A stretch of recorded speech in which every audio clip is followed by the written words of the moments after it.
Okay, so we'll continue. What I'm going to do in the final hour is I'm going to show you. So we want to show how to get interactive proofs for delegations, coefficient prover. We showed how to get. I'm okay. Okay. No. Okay. We showed how to go from PCPs to delegation. And now, in the final hour, I'm going to show you how to go from MIP, multi-prover interactive proofs, to delegation. Okay, so as we started, we said... Whoa, lachlich. Okay, oh, lachlich. Okay, no, it's really loud. Okay, so as we said, MIPs are fantastic because they're very, very, very efficient.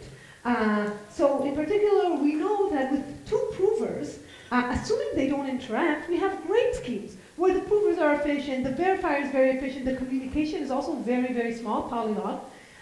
So this is a great model to work with. So the question, can we use this to get delegation? Okay, but as we said, the power of this model comes from the fact that we have two provers that we assume do not interact. That's what gives this model its power. Okay, and as we said, you know, why is it so powerful? Because we can do consistency check between them. They're separate rooms, the two provers. They try to cheat, they need to check it, to cheat consistently, and that's very hard. Okay, so that's what gives it its power. So it's not clear how to use this for delegation when we have one prover. Okay, so can we somehow go from the two prover to one prover? And a priori it seems like, no, what gave this model the power? Its power is the two provers, so how do we go to one? And you know, the first idea which says, okay, just give the one prover the two queries, clearly fails. Okay, because now he can very easily cheat consistently. So what do we do? So here is a very brilliant idea, so this won't be secure, but here is a really nice idea that was introduced by Yael et al. And this actually what motivated the work with Ran Raz to reduce interaction from interactive proofs using the FHG paradigm or the peer paradigm. And their idea was, well, yes, use only one prover and set up the two queries, but set them encrypted using separate fresh keys. Okay, so encrypt the first query using one key, encrypt the second one using another key, and send him both queries, and the prover will compute A1, you know, under the hood using Q1 and compute the answer to query 2 under the hood, and that's it.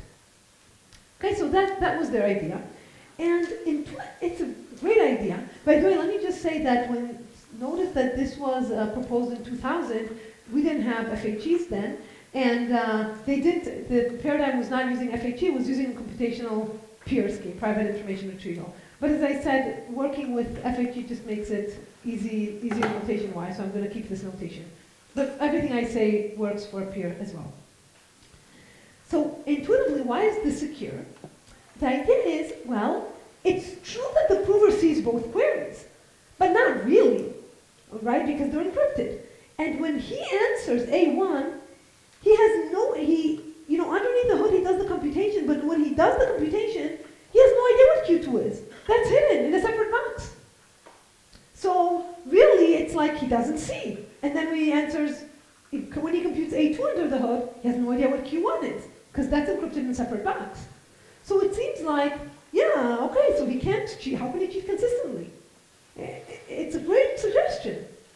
And indeed, they had the other Gilshan, how do you say that? Anyway, it's omitted there. But they also had a proof of soundness. And let me prove it to you, that it works. Very easy proof. I'll do a proof sketch. Let me prove that it's sound.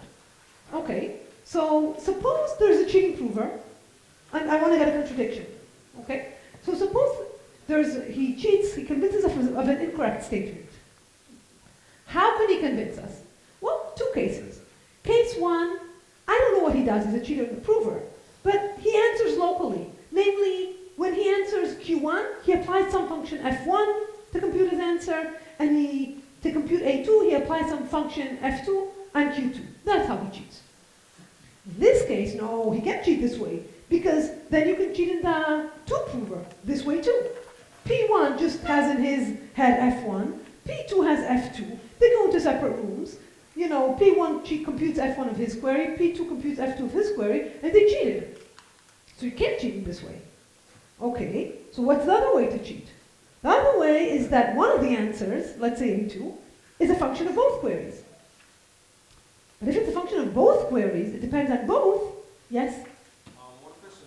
In the MIP scheme, does the prover 1 know that he is indeed number 1 and prover 2 knows that he is indeed number 2? So, okay, so, good. So for completeness, usually in this MIPs, actually they don't even need to know if another prover exists. They don't need to talk to each other ahead of time. You ask one prover some question about the computation, you ask another prover about the computation. Most MIP that I'm aware of, everything is symmetric. So you just choose a bunch of queries, you send each one of them, they answer. I mean, if there are many provers. So the answer is no. I mean, they don't need to, I mean, they could think of them as symmetric. Okay, so if they answer what's called locally, you know, where A1 is a function of Q1, A2 is a function of Q2, then we broke the two-prover. Can't be. Otherwise, one of the answers, let's say of prover 2, is a function of both queries. So it doesn't depend on Q1, it also depends on Q2. Well then, we broke the FHE. Because now, by seeing A2, so let's just open Q2 and A2.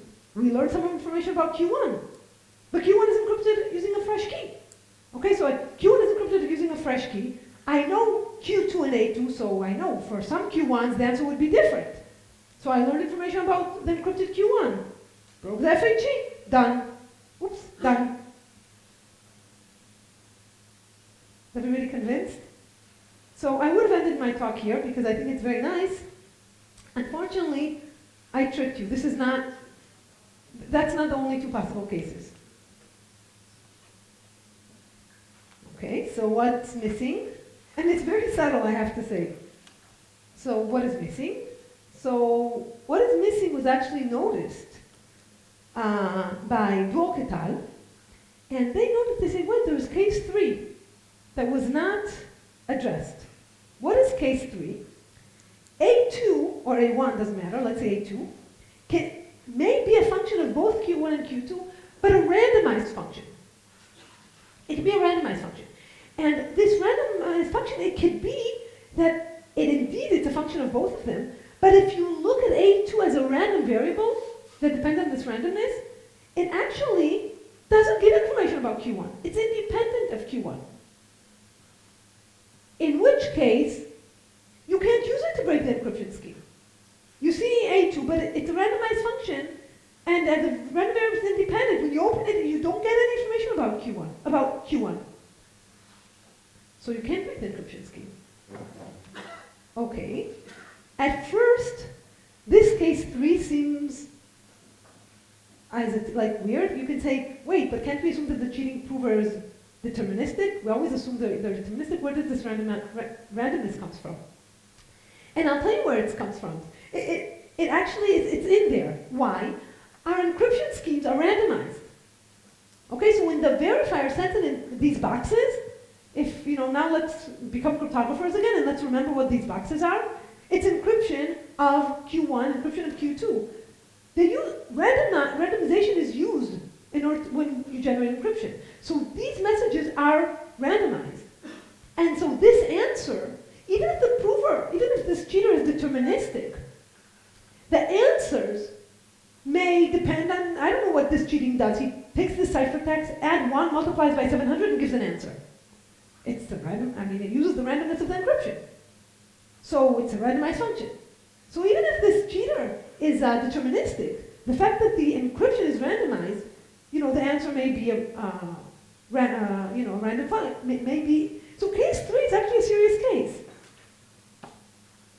Okay, so what does it mean? What do we do? So first, let's delve and understand this case a little deeper because it's a very interesting case, as I'll try to convince you throughout this talk, this hour. So first, this kind of attack where where A2 is a function of both Q1 and Q, we call it a non-local attack. Okay, the answer is not local. It depends on both queries.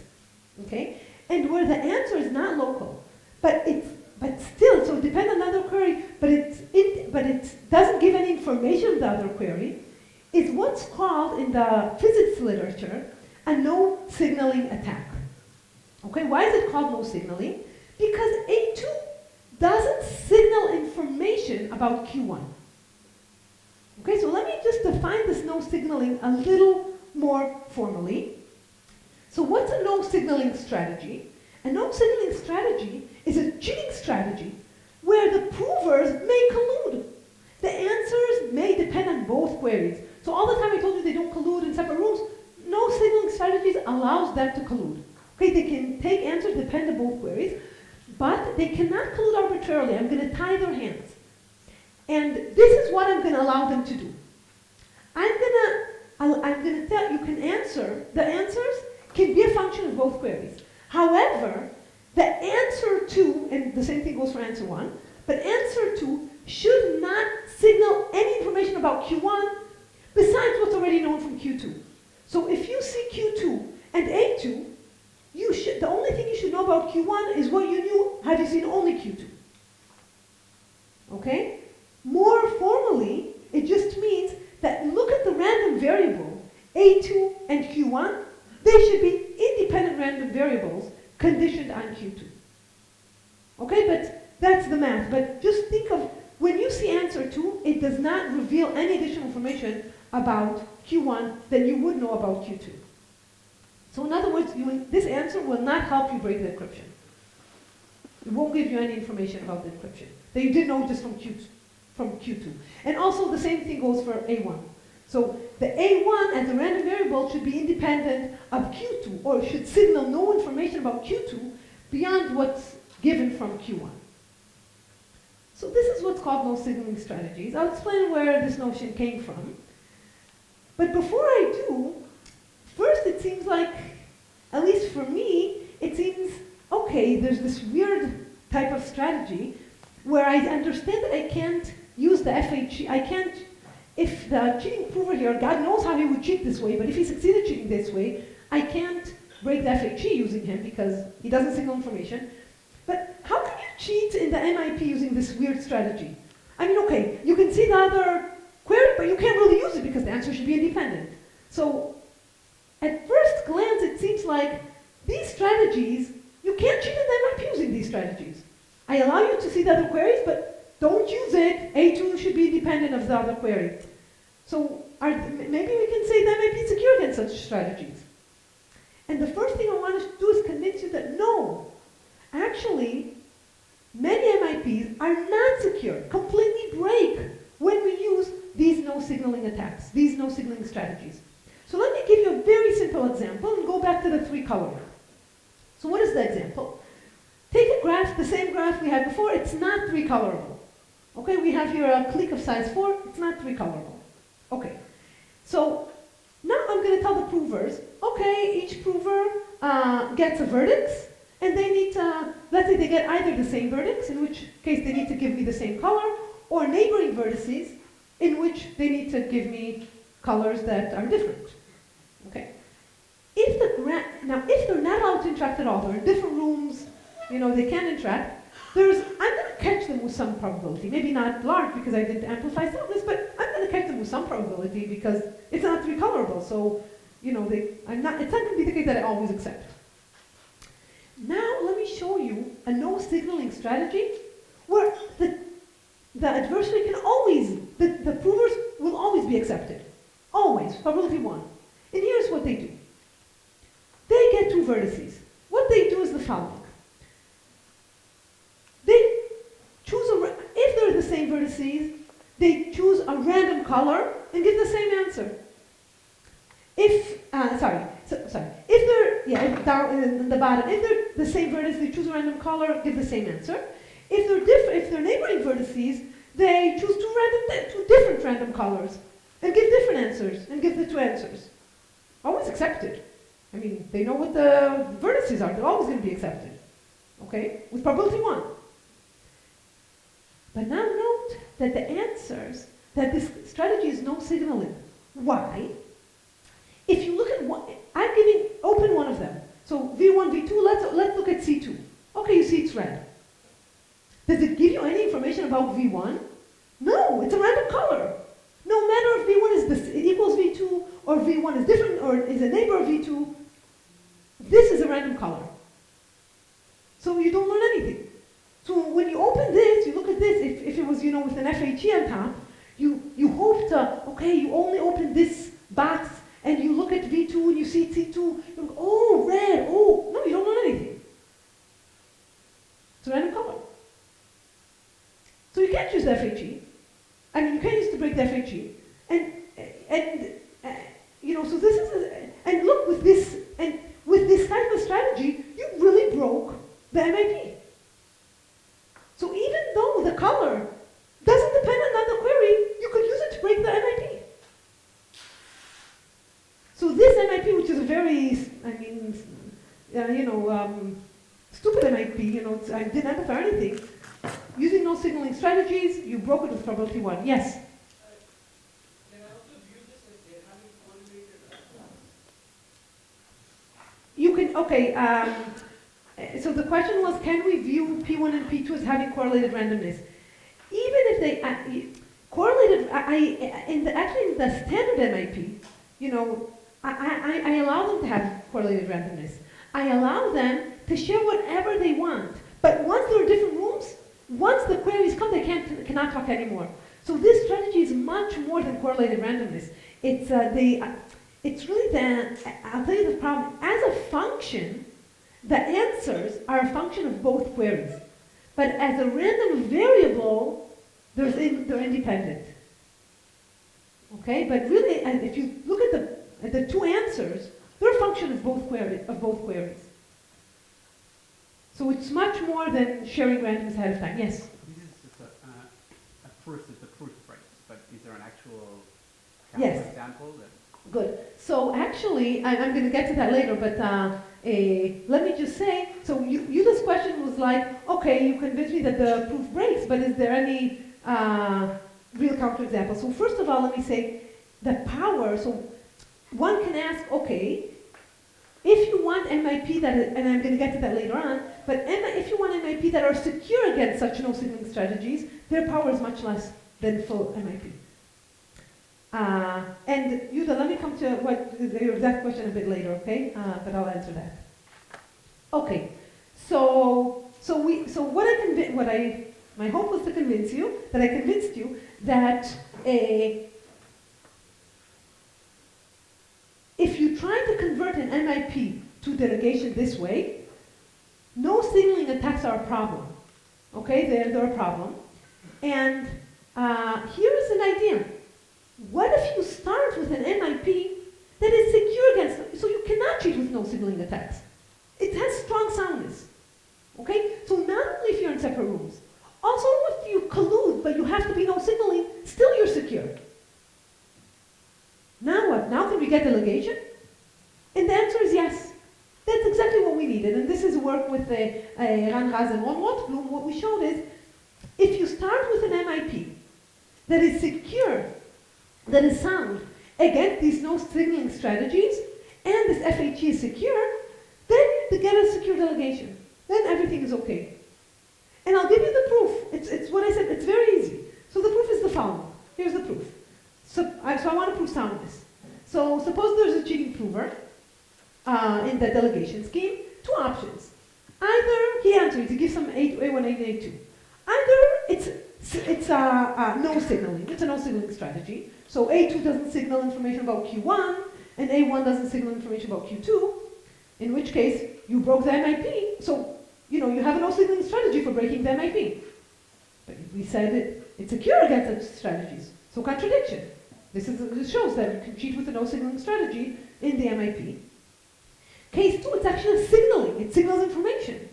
But if it signals, you can use the signaling to break the FHE. And that's it. That's the proof. So let me just say it's a little more delicate than this, because what does it mean to signal? We need to signal enough information that When they talk about no signaling, it just means independent. What if you signal an exponential amount of information? And so we need to talk about, computational no signaling. It's a little more involved, but that's the issue. That's essentially the idea. Okay. So now, I talked about this no signaling. Let me give you some background. Yes? Do you need no signaling MIP or some primitive coincidence which or the effective scheme if there is no signaling in the effective scheme itself? So the question is, do we need to start with the MIP that's secure against no signaling, or maybe we can use a stronger FHE, like an FHE that's somehow, very secure against no signaling, and so with any MIP? That's a very good question. I don't know. Maybe you can take any MIP and assume a very strong FHE and do it. I don't know. People tried to do that, I know, but didn't succeed. But I don't know. It's a very good question. My guess is the answer would be yes if you assume too much on the FHE. So if you assume extractability, blah, blah, blah, then probably the answer would be yes. So the question is, can you do it under, reasonable assumptions? Or that I really don't know.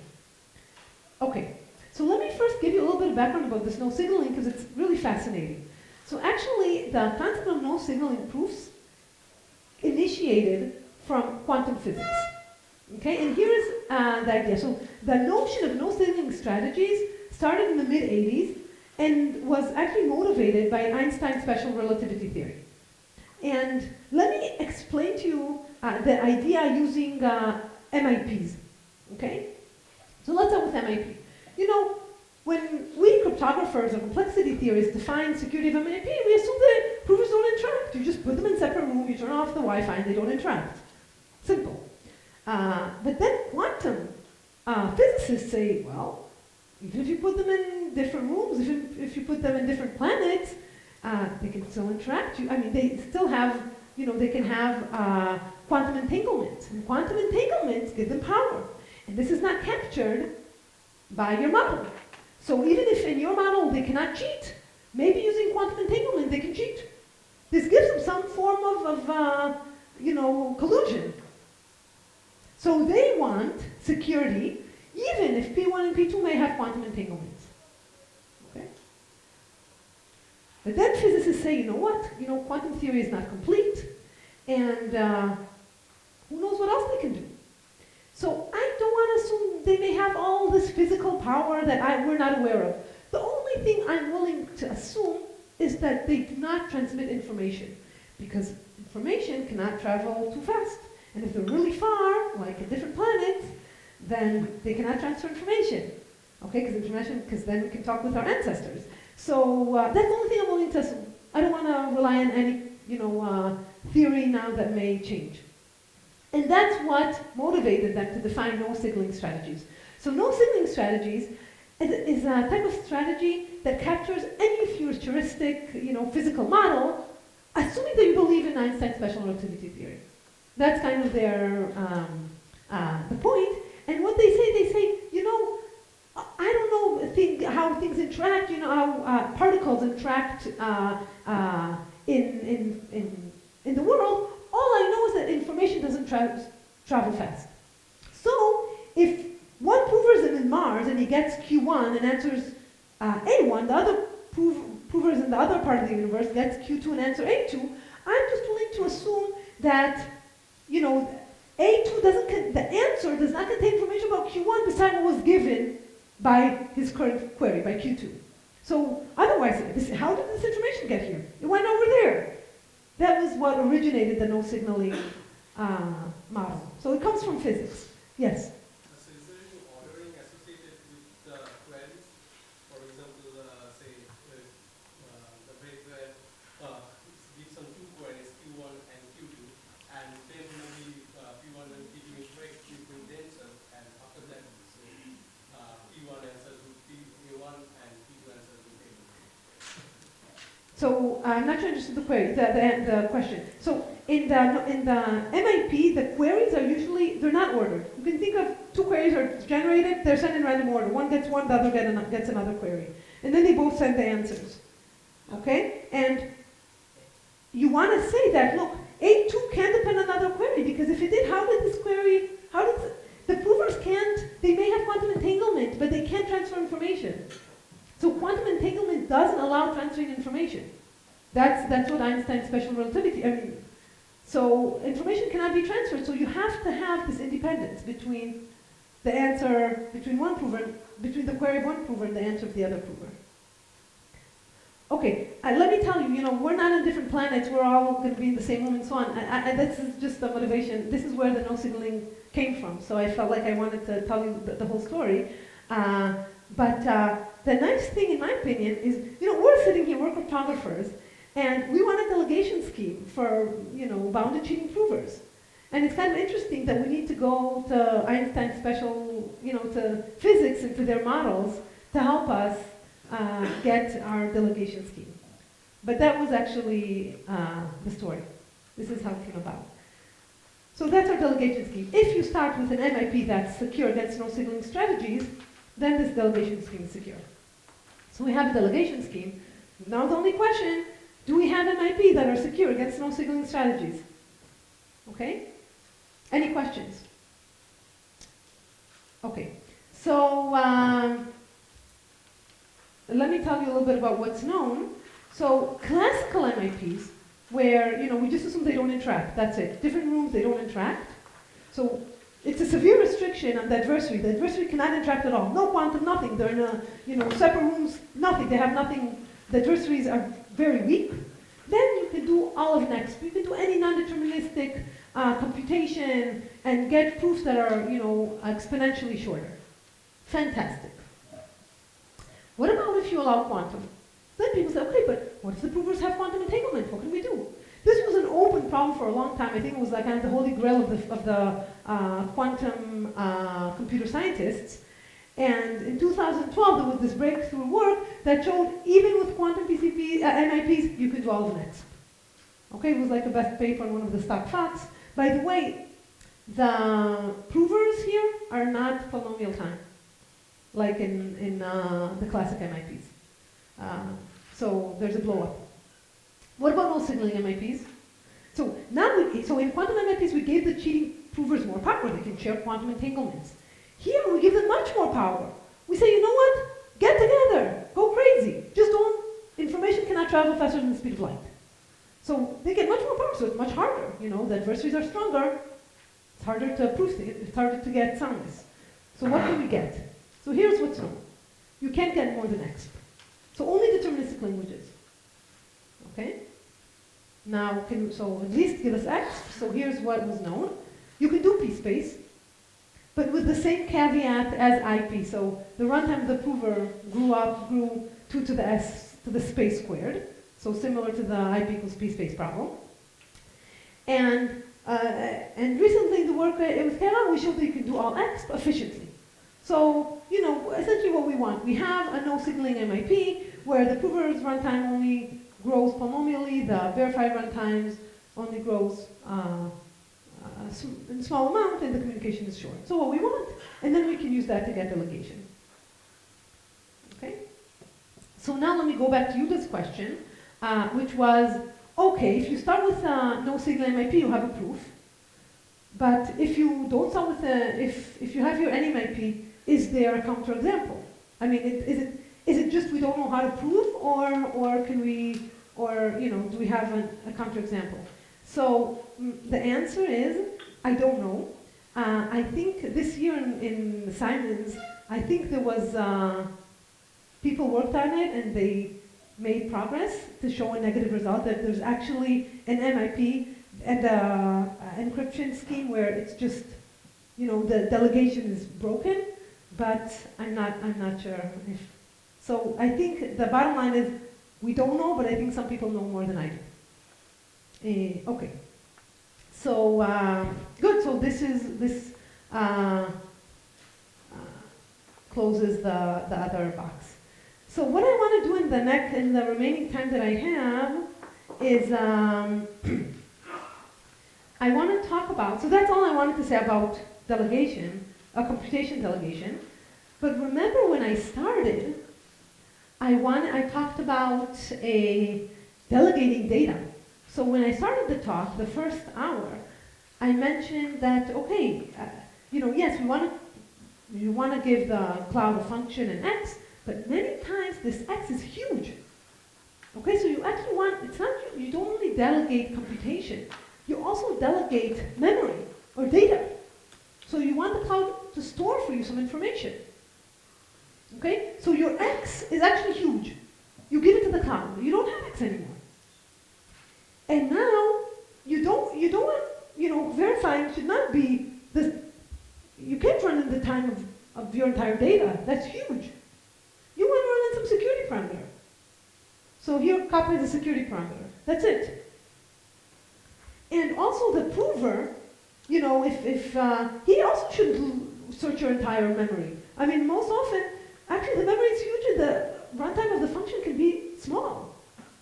Because, you do a RAM machine, so you only look at part of the inputs. You don't need to look at the entire input, the entire memory. The prover needs to always maybe sometimes look at different parts of the input. That's it, of the memory. So you really want the prover to run like the RAM time, the RAM running time. And there can be an exponential difference between the RAM time and the training machine time when the memory is so big. Okay? So this is really what we want to get. And so let me tell you a little bit more about a bit more formally. So here we have a user. He has a huge memory or data.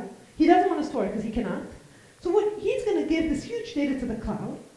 Okay, the cloud will store it, and he will need to save something because otherwise if he just erases all of it, how can he verify anything?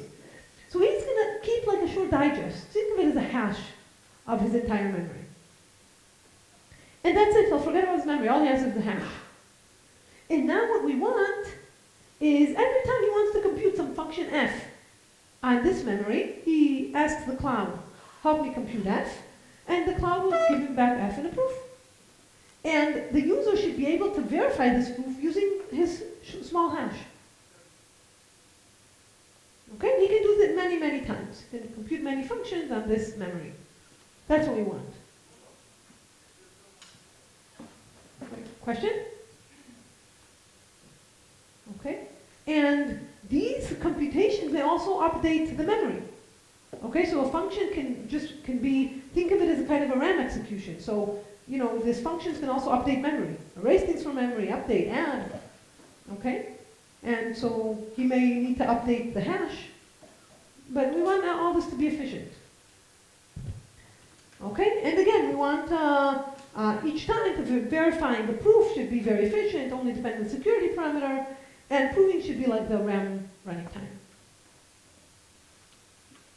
Okay, so let me tell you what's known about this area of delegating data in computation. Okay, so there's quite a bit that we did in this area. So the first thing I want to talk to you about is how we delegate memory. Okay, so it's essentially that. But so there's a bunch of work on memory delegation, but the work on memory delegation is essentially what I mentioned before, but the prover runtime is not the RAM. It's like the training machine.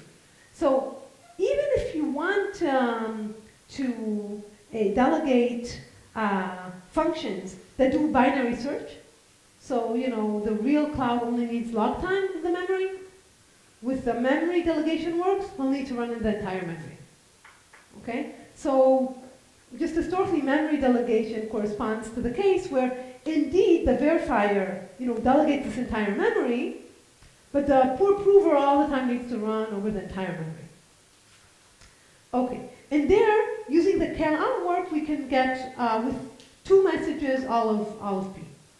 Let me mention that if you are willing to get only 4 messages, then Kilian Mikali does the work for you. It allows you to delegate the entire memory. Because what you do, you just give Kilian Mikali the entire memory, you save a hash, and then every time you send them a request, it's essentially for NP. The proofs there are for NP, so they just work as is. Yeah, yes? In such a case, it's runtime, no? Because you can just fetch from memory the things you need. Yeah, it's going to come in the next RAM. Okay. Yes, you're right. In such case, it's RAM time. Yes. Okay. So actually, the IP equal the delegation from IP when you squash GKR, you can get already memory delegation, because if you remember in GKR, you don't actually need the entire input. You only needed a random point in the low degree extension to verify. So you just keep kind of a random point in the low degree extension and use that to verify. So it already as is kind of gives you memory delegation. And also Kalai, which I didn't explain the MIP, the no signaling MIP there, but it also has that property, that the verifier doesn't need to actually know the entire memory, it's for free. All he does is to verify is check a random point in the low degree extension of the input. So it kind of, you get it for free. Okay? So what about delegation? So random delegation is kind of what we really want for delegation. And there, oh, I didn't write the for, sorry. Okay, so Kinyan Mikali gives you 4 message for random. You can use it for random with 4 messages. With 2 messages, you can, we know how to do it for deterministic languages. So we have RAM delegation, you delegate the entire memory, you can do any deterministic language with, poly blow up, with good blow up, theoretically speaking, under LWE, which is a standard cryptographic assumption, though it's great. Now let me point one issue with this RAM delegation that it's actually something that I did talk about throughout the talk, but I want to emphasize now. Throughout, when I talked, I said I don't care about secrecy, only soundness. It's not that I don't care about secrecy, I really care about secrecy, but I'm focusing now on just soundness, on correctness. But why am I willing to put secrecy aside without even worrying about it? The real reason is because we can take any delegation scheme and make it secret. In a kind of, essentially I just commit to everything and then I give a zero knowledge proof. I can do things, use standard techniques to make it secret. Okay? In RAM delegation, I don't know how to use standard techniques to make it secret. I really don't. And the reason I don't know how to use standard techniques to make it secret is because, so I want the prover not to learn anything. I want him to compute things for me, but not to learn anything. Okay, I can give him my RAM encrypted. That's very nice. But now he needs to, I don't want him to look at my entire input, right? Because I want it to be RAM efficient. But he needs to know where to access. Now, where to access may give information. So you can say, use oblivious Turing machines. So it won't give information. But it turns out we don't know how to take RAM delegation and make it secret. So, a caveat, we do know, there's a bunch of works, recent works, that do make it oblivious, but under IO, secret. So the prover doesn't learn what the query is, what the memory is, what the functions, the verifier wants what the memory is, but you need to assume indistinguishability obfuscation. How to do it secretly under standard assumption is a fantastic question. Okay, so these are kind of the 2 things related to delegation. Now I want to also mention 2 lines of works that are also very related to memory, to data delegation, but are different. Okay, it's not the same model, but I think it's very interesting model, very interesting works. I'm going to talk more about RAM delegation in the last 5 minutes. But so the other model that is very nice is that of proofs of proximity.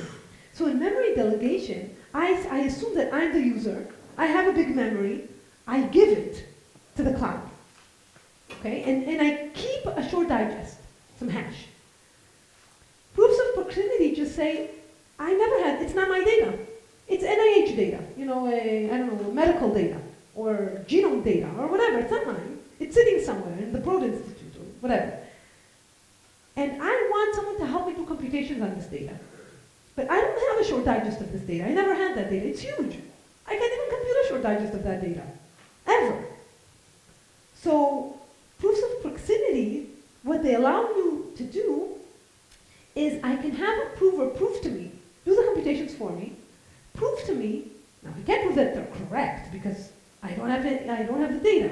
But what I can do, I allow the verifier to access the data in a few locations.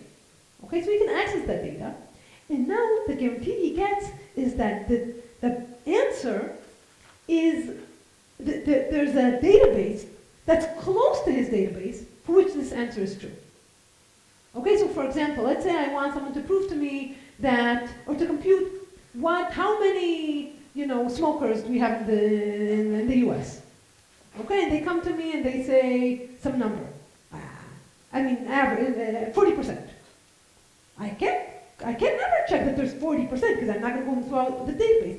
But I can kind of, check that my database is close to something that has 40%. So that's a bad example because I can do it, that's a very simple calculation to do on my own. But take an expensive calculation that I can't do the calculation on my own by looking at a few points in the database, but I can check the validity, that it's close to the correct answer by reading a few locations in the database. So that's proofs of proximity. And so there's, statistical proofs started by Guy Rothblum, Salil Vedad, and Avi, and then follow-up work. And then there's also arguments of proximity where, rounds are shrunk to 2. So that's work on proofs of proximity. And the last line of work that's also very, very nice is that on homomorphic signatures.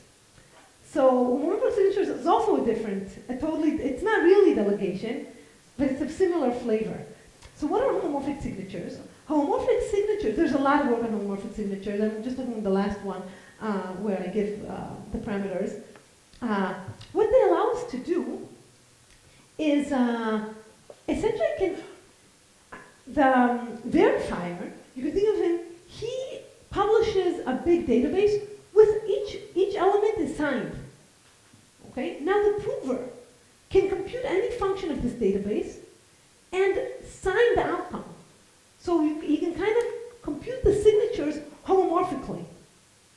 So it's just one message, it's small signed, it's fantastic. However, let me just mention, so the proofs are very short, but in homomorphic signatures that we have, the time it takes to verify a signature is like the size of the database. And so the verifier is not efficient. It's not, in that sense, it's not delegation. But the proof is very, very short. So it's kind of in between. For now, they have it for bounded depth under a very standard assumption, SIS, which is, it's even weaker than LWE, so it's almost the same. There's a reduction both ways, one is quantum, one classical. But anyway, it's a very standard assumption. It's a great assumption. So for bounded depth computation, you have it under a very standard assumption. For if you want to go, but this is assuming also very long public parameters. And if you want to shorten the public parameters, you need to go to the random oracle model. And let me say, if you're willing to go to the random oracle model, you can use ideas of Kalai and Mikali to get this too. So using Kalai and Mikali, it's brilliant, you can get everything, but you're stuck in the random oracle model. Okay, so in the last few minutes, I just want to say a few words on the RAM delegation and how it works. The reason I want to show you how it works, I'm not going to say much, but I just want to say this also uses no signaling. Okay? The way we show RAM delegation is we first, like we did with delegating P, we first compute RAM delegation in the two-prover model. Okay, so we assume we have two non-interactive provers. Here is a user, he has a memory. He gives the two provers his memory. He forgets about the memory, he keeps a hash. And now this user gives queries, gets back answers. First we construct RAM delegation in this setting. Okay? This you can get from classical MIP gives you that. But we need one that's summed against no signaling strategies. Why? Because if we get one that's summed against no signaling strategies, then we can get delegation. Then we can just encrypt everything and get our delegation scheme. Okay? So one thing, and it works. I mean, I'm not going to show you the proof, but essentially the same idea for the previous delegation scheme gives you here RAM delegation. Well, not the same, but and one thing that I didn't show you is how you construct these MIPs that are secure against no signaling for the RAM and for without RAM, just for deterministic languages. And this, unfortunately, I'm not going to show because it's that could be another winter course. So I'm not going to show you that, but module that, that's kind of how things work. So let me just end with, and so we get this is secure against assuming this FHE or LWE will do, and collision resistant hash. So under LWE, essentially. Okay, let me end with one final slide where so there's, in theory of computation, there's been a lot of work on delegation. I think really exciting work, especially, we have a very nice body of work to build on, all the work on MIP and PCP and fractal proofs. Recently we noticed, I think, the application using no signaling, both in the context of delegation, but also elsewhere, is, in my opinion, fantastic. I think it's a very powerful thing that kind of really helps strip away the crypto, get rid of the crypto, and just look at kind of information theoretically the problem we have, and it makes things much clearer. And I just wrote, there's a bunch of work that we managed to take advantage of this no signaling concept to make progress. Most of these are to things that are related to delegation, but for example, we have this is already with, Raza is already with the Delegated, and we joined forces, where we showed how to use no signaling for completely different, has nothing to do with delegation, to show hardness of approximation results for linear programming with pre-processing. So I'm kind of hoping to see more applications. I believe there's a lot more out there, and both in the context of delegation and elsewhere. Okay, so that's it. Thank you.